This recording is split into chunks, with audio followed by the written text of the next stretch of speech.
They say, "This is my goal, and I will do whatever it takes to achieve it. I will learn from every failure, learn faster, work harder, and work smarter. I will not quit until my dream is a reality." That's the difference between success and failure. Most people don't reach their dreams, not because they fail, but because they give up. It's not failure that stops us, but the decision to stop after the first failure. Those who succeed don't stop at one failure. They don't stop at 10 failures. They don't stop at 100, 1,000, or even 1,000,000 failures. Failure is a massive part of being successful. You have to get comfortable with failure. You have to actually seek failure. Failure is where all the lessons are. When you go to the gym and work out, you're seeking failure. You want to take your muscles to the point where you reach failure because that's where adaptation happens, where growth occurs. Successful people fail a lot. They fail more often than they succeed. They extract lessons from failure and use the energy and wisdom to succeed in the next phase.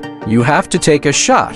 You have to live at the edge of your capabilities, where you're almost certain you're going to fail. The reason for practice is controlled failure. You keep pushing to your limit until your body makes the adjustment, and failure helps you recognize the areas where you need to evolve.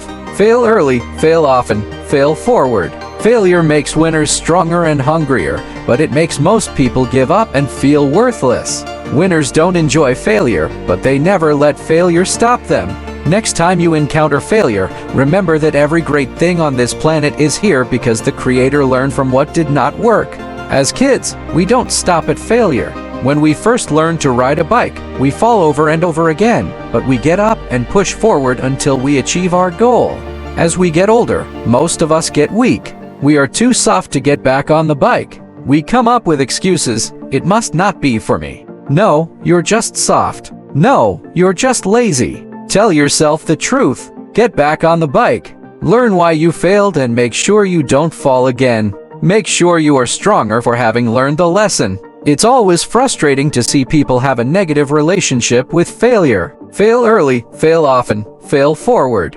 You're here right now because tomorrow you want to be somebody greater than the person you are today. You see yourself succeeding. You have a vision, a dream. Congratulations, you're already 10 steps ahead of 95% of the world. Imagine if Michael Jordan was scared of missing. He would never have taken a shot. Imagine if Steve Jobs was afraid of people not liking his product. There would be no iPhone. So ask yourself this: do you want to be a person who fears failure, or do you want to be a person who loves success? Which one? You're going to have to pick today. I'll tell you one thing: one is a failure, and one is a success. If you love success, nothing can stop you. All those negative things people say will mean nothing. They'll talk about how only 1% make it to the top.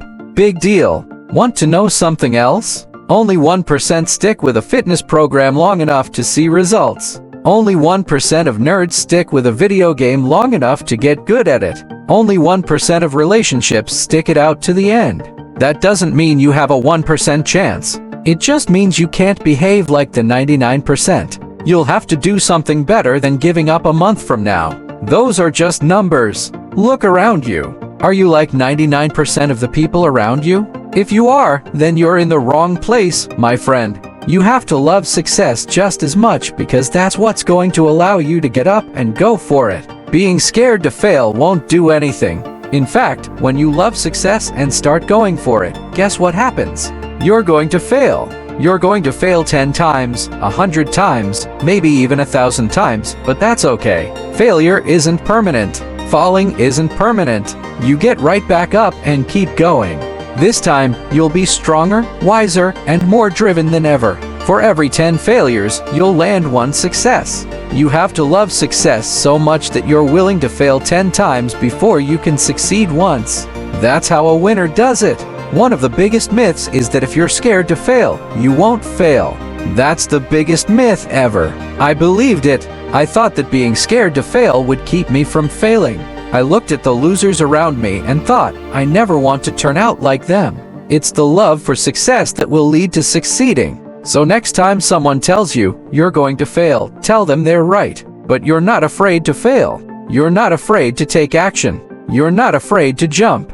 You'll fail 10 times, but on the 11th time, you'll succeed and it will feel good. While you're living the life of your dreams, there'll be failures. The real failures are over there where it's safe, scared to fail. Ironic, isn't it? A lot of people ask me what motivates me most. I ask them, what if you had 1 week left to live? Would you regret not pursuing your dreams, passions, and desires? Would you regret not living life to the fullest? Steve Jobs used to wake up every morning, look in the mirror, and ask himself questions like this. If the answer was yes to many days in a row, he knew he had to change something. That should go for all of us. If you're living a life you wouldn't be okay with losing because you weren't able to do the things you wanted to do, then you need to change something. Life is too short and unpredictable not to live exactly the way you please. So what do you have to lose? If you pursue your dreams and fail, you might be more financially unstable, experience stress, or other feelings you wish you never had to experience.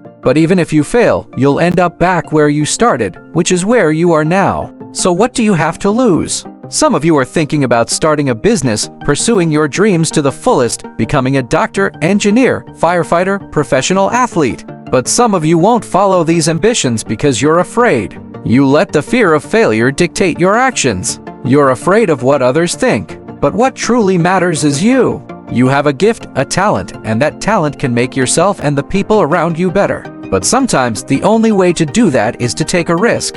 At some point, you have to take a leap to make your gift a reality. Otherwise, society will gladly accept you as a 9-to-5 slave, working just to pay off your rent, living for the weekend, which is the worst way to live. If you don't jump, if you don't pursue your gift, you will live a life full of regret, and your gift, your dreams, everything you ever had to offer will die with you. From first-hand experience, I regret not what I've done, but what I haven't done, all the opportunities I turned down, all the chances I never took just because I was afraid or worried about what others thought. After months of thinking, I realized I would rather live each day as if it were my last and take every risk possible to make myself as successful and happy as possible than to be sitting on my deathbed at 90, regretting not taking a chance and thinking about what my life could have been if I had just jumped. Because tomorrow is not a promise, I would rather die trying to live my dreams than to live a longer life filled with regret.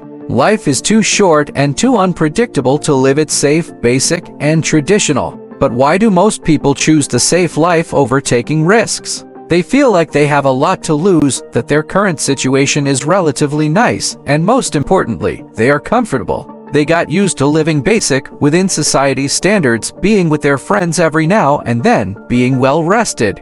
They got comfortable, and when you get comfortable, you don't want to move. That comfort zone is the danger zone because it will persuade you to stay there as long as possible, and as it persuades you, you will see your whole life go right by you. I am determined for greatness. I want to move mountains. If you're not determined for greatness, then you're okay with being mediocre, and I am not okay with being average. No one should be. If you want something bad enough, you know being uncomfortable is an ingredient. Excellence lies in everything underneath the surface, in what cannot be seen. So take mediocrity and make it excellent. Take what's yours and hold it up for the world to see, because what hurts now in the present is the very same thing that will transform your life down the road. So say it with me, this is my goal, and I will do whatever it takes to achieve it. I will learn from every failure. I will learn faster, work harder, work smarter, and I will not quit until my dream is a reality.